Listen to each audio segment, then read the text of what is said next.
Have you heard of the hotel built not for guests, but for victims? A labyrinth of death designed by one of America's first and most notorious serial killers. This is the chilling story of H. Holmes and his murder castle.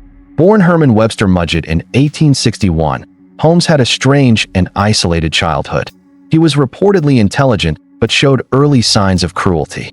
Local bullies, aware of his fear of the town doctor, compelled him to stand in a classroom filled with skeletons. Instead of being scared, he became fascinated with mortality. This fascination grew into a dark obsession. He attended medical school, where his sinister path truly began. Holmes would steal cadavers, disfigure them, and then claim they were victims of accidents to collect on fraudulent insurance policies. This was just the beginning of his life of crime, which was fueled by greed and a complete lack of empathy. In 1886, he arrived in Chicago and, using his charisma and lies, took over a pharmacy.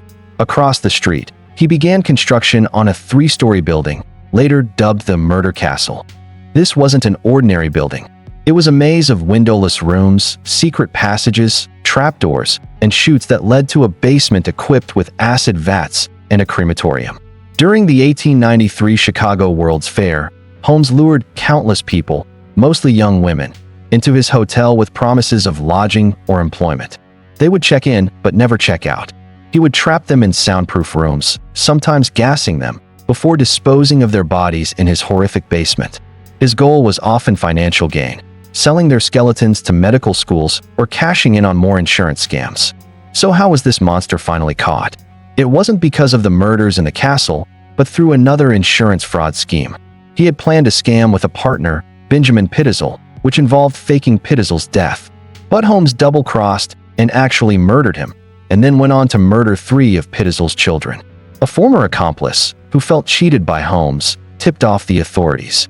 A Philadelphia detective, Frank Geyer, relentlessly pieced together the trail of deception and death, finally leading to Holmes's arrest in Boston in 1894.